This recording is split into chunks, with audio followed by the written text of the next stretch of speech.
Hey everybody, welcome back. So I'm going to do a quick review today of the new Code Red release of Lucio Fulci's Conquest, which you can see here is with the slipcover, and I did alter the inside cover to actually show the original poster artwork as well, which I always like to do. So whenever there's like a slipcover or some new artwork, and it is pretty cool artwork, I always kind of like to do the inside one to showcase the original poster artwork. So obviously it's Fulci, so one way or another I was going to pick it up no matter what. But I am happy to report that I think this is actually a really good release. Conquest is a hard film to put on video for a couple reasons. During the 70s and 80s, much like low-budget films in the US, the Italian films used a very low-grade film stock that had such high grain, which is why, if you ever wonder why Italian films seem to just look grainy, it's because they actually are. So first off, Conquest is a Fulci's take on a sort of sword and sorcery one. You know, at the time, there were a lot of those going about. Probably the most famous one would be obviously Conan the Barbarian, but there were plenty of other ones. And of course, the Italians jumped on that as well, and Fulci made his mark with Conquest in order to sort of mask some of the low budget kind of nature of the film. He tried to do visually some interesting things to make it kind of feel like it was a little bit more of a different time, much more of a magical atmosphere to it. Some of the things that we used were a couple superimpose one shot with another, sometimes even with a third. But the thing is, because it was done in a lab at the time, it degrades the image quite a bit, and especially when you're using a very grainy film stock. So you got, two or three very grainy film stocks superimposed over each other in a lab, degrading the image. On top of that, it makes it very difficult. And also the film uses a lot of fog filters, soft filters, depending on which term you want to use, which is basically what it does. It sort of softens the image. It's a filter you put in front of the lens. It softens the image. It's used a lot. I mean, it's been used in films since, going way, way back. It's a very common thing. It's usually done a lot in close-ups because it's very complimentary to actors in close-ups because it's very soft. And it also has other things where it actually just kind of cause cool effects. So, for example, light and fire is a prime example. It gives it this interesting glow to it.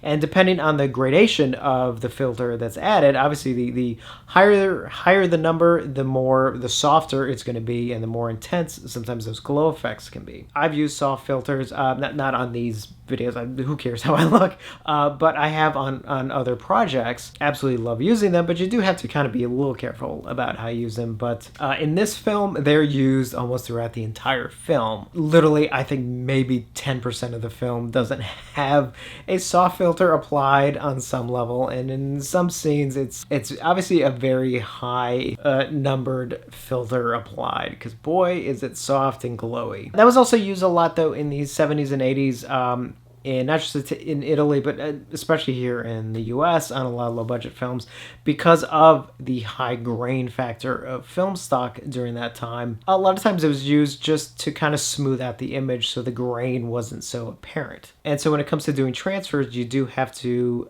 it does sometimes make it a little bit harder to make sure that you replicate that properly. Because of the high grain factor of this film, it has made previous home video releases kind of hard to do, especially back even in like the DVD area and stuff. And obviously, let's not even mention VHS, but it's because of the compression on high grain films is a lot harder to do if you don't have a good compressionist. And Code Red titles can sometimes be a little problematic. Luckily on this release, I can honestly say that nothing jumped out at me. I'm sure people with more particular eyes towards it could probably maybe pick out something, but nothing, while I was watching it, nothing jumped out at me. This is a hard film to do because it's like some of the night shots and some of the day for night shots were just a mess on old releases. It was just muddy. Everything looked great here. I mean, as good as probably this film could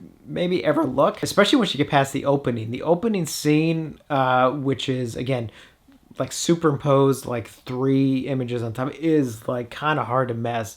I don't care who would do this transfer. You could probably get the best people in the world. It's still gonna be problematic. So kudos to Code Red for trying to do their best with that, and I think they got it as good as it could probably look. And the rest of the film actually looks really good. There's a couple minor film damage issues, but again, that's from, that's obviously coming from the source. Very, very minor audio issues. Knowing the history of this film and the presentations and how hard it is to actually do this film, I was really pleasantly surprised by how well this transfer actually ended up being. Because very easily, this thing could have gone south so quickly. And obviously it's Fulci, so I always have an extra love for it. Obviously the film itself is kind of ridiculous, but actually it was funny. There's actually a couple scenes I'd forgotten about that were like kind of extra graphic that I'd forgotten, which I shouldn't be surprised because it's Fulci, but there was one specifically that kind of happens early on in the movie, and I was like, oh. And of course, the lead villain is like topless through the whole film. I mean, technically, there's really no reason for her to be, but I'm not going to complain. And it does come with a couple extras with a commentary track and an interview, including one that has Banana Man in it.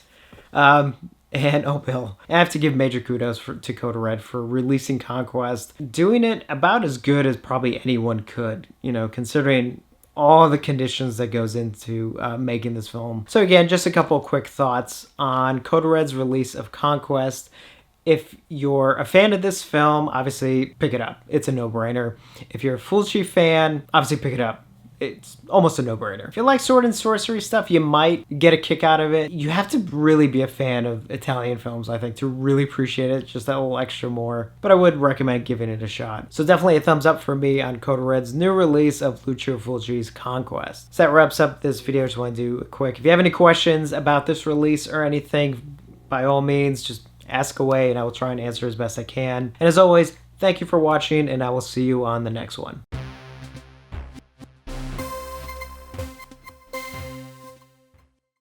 Hey, woo!